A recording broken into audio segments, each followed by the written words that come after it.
L'un ne va jamais sans l'autre. La Nouvelle-Calédonie se situe pratiquement aux antipodes de la France métropolitaine. Et sur cette terre française, il n'y a pas que les latitudes et les longitudes qui se trouvent inversées par rapport aux métropolitaines. Les positions politiques aussi. Par exemple, à Nouméa, LFI défend l'enracinement et les droits supérieurs du peuple premier sur ceux arrivés il y a seulement 150 ans. Alors qu'en métropole, LFI estime qu'un étranger arrivé il y a 15 jours doit avoir autant de droits qu'un Français.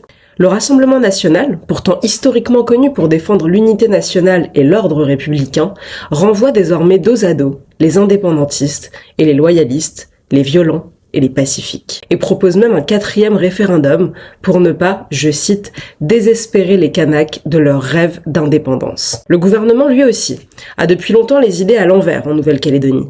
Organiser 3 référendums sur la même question, diviser une société que l'on prétend apaiser, en forçant chacun à choisir son camp, non pas une seule fois, mais 3 fois. Comme si les électeurs n'avaient pas compris la question les 2 premières fois. Quelle absurdité. Le pire, c'est que l'exécutif n'a même jamais fait campagne pour le maintien de l'archipel dans la France, à croire qu'il ne le souhaitait pas. Aujourd'hui encore, au lieu de s'appuyer sur la légitimité de 3 référendums pour clore ce triste chapitre et réaffirmer définitivement la souveraineté française, le ministre Manuel Valls présente un projet de quasi-indépendance.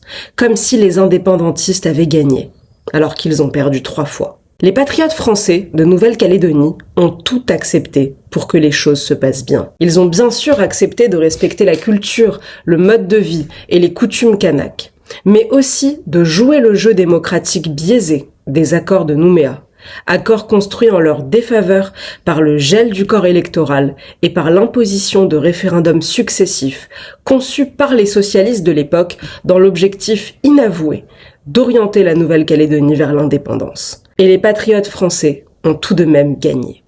Malgré ces victoires françaises, c'est devant les leaders indépendantistes que la classe politique métropolitaine vient aujourd'hui s'incliner. Devant ceux qui n'ont pas hésité à faire usage de la violence, ni à être soutenus par des puissances étrangères. Par 3 fois mis en minorité dans les urnes, ils ont le droit aujourd'hui à plus d'égards que les loyalistes français. Comme si les suffrages des Calédoniens ne valaient rien en comparaison de la peur de nouvelles émeutes. Cette soumission doit cesser. La Nouvelle-Calédonie doit demeurer française.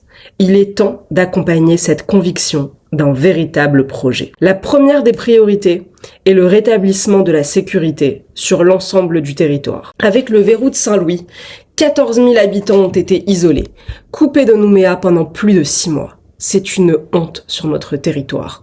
Sans ordre public, il n'y a ni confiance, ni investissement, ni développement. Céder un seul pouce de terrain aux violents est la plus sûre manière d'exciter les nouvelles violences. La faiblesse de l'État amène toujours et partout le désordre et la violence. Seule la fermeté pourra ramener l'ordre. La deuxième urgence est institutionnelle. Fermons la porte à tout prochain référendum. Entretenir la perspective de discussions institutionnelles sans fin avec les indépendantistes, voire pire, envisager un nouveau référendum, c'est ne tirer aucune leçon du passé. Un référendum est censé trancher rapidement une question afin de passer à autre chose. En Nouvelle-Calédonie, la perspective de référendum lointain a au contraire fait traîner le problème qui s'est enquisté et aggravé. Les référendums ont forcé chacun à choisir son camp. Leur étalement sur 4 décennies a durablement structuré la société autour de ce clivage. Cela n'a que trop duré. Les Calédoniens ont tranché. La Nouvelle-Calédonie doit rester française. Alors dégelons dès maintenant le corps électoral.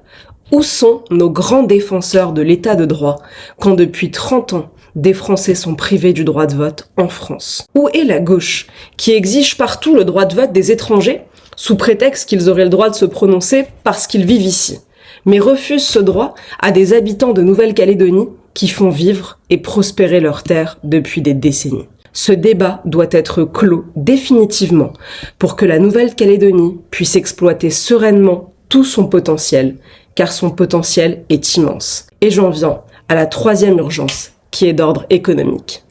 Tout donne à penser que le gouvernement cherche à se débarrasser de la Nouvelle-Calédonie, comme s'il s'agissait d'un caillou sans intérêt. Alors que la Nouvelle-Calédonie est un territoire vaste, riche et stratégique.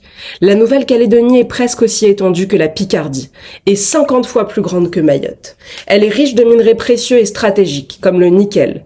Ses possibilités de développement industriel et commercial sont colossales.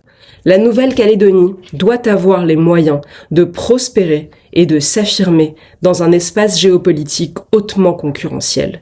Il est donc impératif d'alléger la pression fiscale qui pèse sur les entreprises comme sur les ménages. Pour cela, l'État doit mettre un terme au gaspillage des deniers publics. Nos ressources n'en seront que mieux redéployées vers des investissements structurants.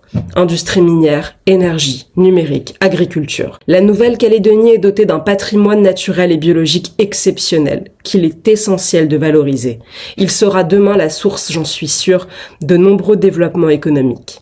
Sans le couperet de l'indépendance, il sera désormais possible de lancer le projet d'une centrale électrique qui permettra à nos entreprises, à forte consommation d'électricité, de pouvoir devenir très compétitives, notamment face à leurs concurrents indonésiens et chinois. Enfin, la quatrième urgence est géopolitique. La Nouvelle-Calédonie est située dans une zone hautement stratégique. Le centre de gravité de l'économie monde s'est déplacé de l'Atlantique vers le Pacifique. Tout le monde l'a compris depuis le grand revirement géopolitique de Barack Obama vers l'Asie, poursuivi par ses successeurs. La France ne doit, à aucun prix, se laisser évincer de cette zone clé. Abandonner une terre aussi précieuse ne serait pas seulement une trahison envers les Calédoniens, ce serait aussi une faute lourde pour la France tout entière. Une trahison d'autant plus coupable que la Nouvelle-Calédonie est aujourd'hui la cible de puissances étrangères. Ceux qui sont si prompts à dénoncer la main d'ingérences étrangères derrière toute critique de leur politique ne semblent pas avoir de difficulté à reconnaître, comme interlocuteurs légitimes, des organisations soutenues et financées par l'étranger. En 2019, le FLNKS a été reçu à Pékin par le régime chinois, qui a multiplié les promesses de soutien et d'investissement sur fond de discours anticolonialistes et anti-français. Les entreprises chinoises s'implantent de plus en plus dans l'exploitation du nickel calédonien, avec la bénédiction des forces indépendantistes, là où elles sont majoritaires. En avril 2024, le FLNKS a encore signé un mémorandum de coopération avec l'Azerbaïdjan. La Chine et l'Azerbaïdjan, pas particulièrement réputés pour leur philanthropie, se proposent simplement de remplacer la France et promettent des avantages à ceux qui les y aideront. Et si les leaders indépendantistes, derrière leurs beaux discours, ne faisaient que vendre leurs terres aux plus offrants pour en tirer un bénéfice? Peut-on vraiment prétendre réaliser un rêve d'indépendance en se soumettant à de tels régimes? Face à la convoitise des puissances étrangères, la France doit renforcer sa présence.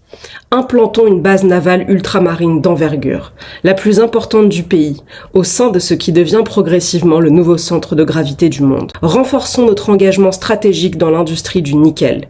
Cette filière est cruciale pour sécuriser nos approvisionnements en minerais critiques. La Nouvelle-Calédonie devrait faire l'objet d'un consensus national. Nos intérêts, autant que nos principes, nous commandent de soutenir les Calédoniens qui ont choisi de rester français. Dans cet océan de lâcheté et d'abandon, les Calédoniens loyalistes nous donnent une magnifique leçon de courage. Kanaks ou descendants d'Européens, ils sont farouchement attachés à la France et l'ont maintes fois prouvé. Allergiques au défaitisme, ils sont combatifs et ne laissent personne leur dire qu'ils ne sont pas chez eux en Nouvelle-Calédonie. Je veux leur dire qu'ils ne sont pas seuls, que nous sommes avec eux, que nous trouvons leur combat admirable et qu'ils sont l'honneur de la France. De Nouméa à Paris, nous retrouverons bientôt le chemin de l'ordre et de la prospérité